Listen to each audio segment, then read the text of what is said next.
Hi, thanks for joining me on HR Chalk Talk. I'm Brent Houchin, founder of Houchin Consulting and co-founder of Tech People Resources, also known as TPR. The HR Chalk Talk podcast is here to provide information to those in HR, those in leadership positions, and those who simply want to know more about HR best practices. Today's subject is the do's and don'ts of HR. Now, keep in mind, we only have about 15 minutes to record these, or the max of 15 minutes is what one of our sites allows, which is why it keeps us under around 10 to 15 minute time frames. 15 minutes is really not enough time for do's and don'ts. So today we're going to give you just some tips and tricks, some very simple things to keep in mind, and some comments and suggestions. All right. So in the interest of time, let's break down a few key components.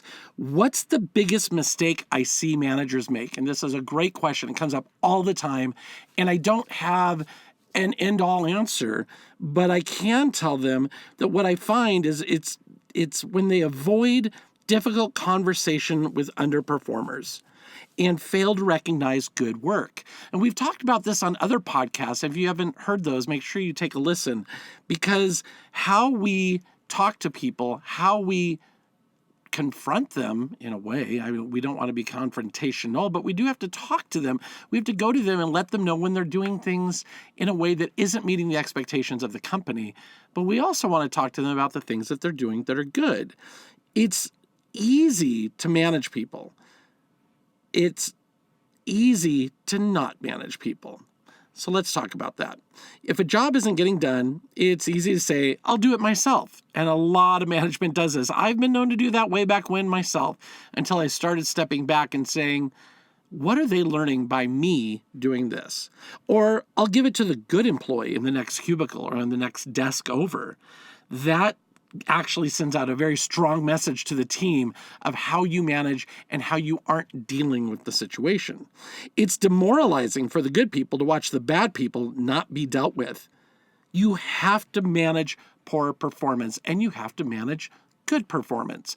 You have to take the time and be quick. You need to be timely, and they need to know the expectations. And if they're meeting the expectations, they need to know that they're doing that and how they can continue to meet those expectations. We want people to do a good job. They don't come to work thinking, what can I do to screw up today? Well, some might. I've known a few. But other than that, normally people just don't think that way. So what qualities make a good manager? Clear communication. I talk about communication with my clients all day long, and we want to make sure that everybody understands what is expected, what the expectations are, and that we've communicated that. And when I say clear expectations of what you expect of me, a good listener as well. Be a good listener. Hear them. Don't just sit there and jot down some notes, put the notes away and do nothing with it, but listen. Jot down those notes and follow up with things that they may need or things that you promised them. Communication is huge. And employees understanding and knowing what it is that's expected of them through clear communication is only going to make a better employee, a better team, and you a better leader. So what makes a bad manager? Micromanaging. That's my first answer. Micromanaging is considered by every person to be very different. What I consider micromanaging is not the same as what Dana, my co-founder of TPR, may think. Everybody's first complaint is that their boss micromanages them and doesn't let them think for themselves. So they stop caring, or worse, they stop trying. So find out what micromanaging is to your employees. Find out what micromanaging is in the department. It's huge, it's important, and it's helpful to know what people consider to be micromanaging. For instance, when I asked an employee of mine one time, a team member, and I said, what to you is micromanaging? They said, if you stop in and just check on me and ask if I need anything from you. Well, I was taken back by that because I thought that was a good thing. But their answer was a good answer because in their mind, I was checking in, not checking. Actually, let's take that back. I wasn't checking in. I was checking up on them in their mind. And that wasn't the case at all. So I learned quickly that that doesn't work well for them. Another person micromanaging had told me that it's when I ask them if there's anything I can do because they think I'm insinuating that they haven't done enough or that they're not doing well. So we need to make sure we understand what micromanaging means to each of our employees. My best boss let me know what I had to accomplish and didn't care where I did it or when I did it or how I did it. I really do believe good managers encourage people to think for themselves and then are there to help. And I keep using the word manager, by the way. It's a word that I absolutely hate, so I apologize that I've used that so many times. It's something that I'm trying to get out of my vocabulary, and I'm doing a pretty good job, except for today, by the sound of it. So a friend of mine took a temporary government job, and he was so excited about it, but he was bored stiff after 3 months. I felt so bad for him. He was sitting in a cubicle, and when he had ideas, he saw people rolling their eyes. They didn't encourage him to participate, and they just wanted him warming the seat. That also is bad leadership or bad management. Do you think the different workplace generations need different kinds of support? I get that asked all the time. We've found that millennials do like feedback. Not all millennials like feedback, by the way. And this is where I'm kind of saying, yes, we need to be aware. We need to understand how people feel, how they react, how things work for them.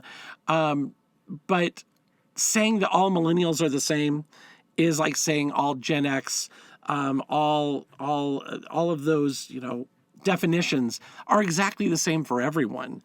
I had an employee that was, or team member that was a millennial, and he came to me and he said, my coworkers keep referring to me as a millennial, and he goes, I hate that. He said, if anything, I'm the anti-millennial. He said, because I believe in managers, and I believe in a firm fist, and I believe in people coming and checking on me and making sure my work is done. I always found that fascinating. But again, we can't stereotype. We can't say that everyone is the same. So if millennials supposedly like feedback, and if they don't get it, they could be out of there. But that could go for anyone. That goes right back to that communication point. I really think we're making too much of generational differences. I believe in them, and I do believe they exist, but stereotypically, I don't believe that they do. I believe that we just have to be aware of people. I think we have to be aware of their needs and their wants, and we have to be able to give it to them as much as we possibly can. And they, by the way, millennials are getting very sick and tired of hearing how different they are. I don't blame them. I actually was on LinkedIn the other day, and this younger gentleman, millennial individual, does a video all the time, and they're uplifting, and they're positive, and they're great. And this guy wrote to him and said, oh, what, are you just doing this to prove to your millennial people that you're woke and that you're out there? And I remember being very taken back and actually really offended by that because I thought, well, you're basically stereotyping this guy. The person on LinkedIn, by the way, that was, in essence, attacking this individual was someone who does what I do. They do training and development, learning and development for companies, helping in the HR culture. And I remember how shocked I was that this person doing what I do was flat out calling him out and calling him a millennial and calling him, oh, you think you're woke? That really disturbed me that this is what this person was saying in an HR role. It definitely took me back, and it made me again realize, let's not stereotype and call everyone a this or a that. The biggest change in the workforce is that we are staying in it longer. So we've added an older generation that wasn't there before. And that's exciting, by the way. It's exciting that we have people in the workforce that are staying beyond 65, that are staying beyond 70, that are staying beyond the retirement ages. And we want to support them in the way that we can as well. And again, we need to find out, what do they want? What do they need? Okay, I'm off my soapbox. We went over some simple do's and don'ts. We talked about what's the biggest mistake I see managers make. We talked about what qualities make a good manager. We talked about what makes a bad manager. And we talked about, do you think the different workplace generations need different kinds of support? As we close, I want to remind you that you can always contact us at Tech People Resources for learning and development opportunities on any HR-related subject, or you can always reach out to me at Houchin Consulting for HR assistance of any kind. We are here to help. Tune in next time to HR Chalk Talk as my co-founder of TPR, Dana Turner, and I talk about working with those who are the polar opposite of you. That's a tough one. Dana and I are not alike. We're very opposite of one another, but we also have a lot of similarities that we capitalize on. But we work very well together at the same time. We have to compromise. We have to find best practices in working with one another. And we don't want you to miss out on that insightful podcast. Also, we have coming up some podcast interviews I put out on Facebook, LinkedIn, Twitter, and Instagram asking for team members and for leaders to contact me who would like to be interviewed, because I'd like to do one of these 15-minute quick interviews, but asking them what they find to be the most important and needed thing in the workplace. And that's from both sides. I think that's important that we hear from both sides. And those interviews are going to be fun. They're going to be insightful. And I think you're going to really enjoy them. Remember, it's about respect. Your employees will thank you. Respect is an absolute must when leading others. The more you know, the more you'll succeed. Thanks for joining me today. Have a great week.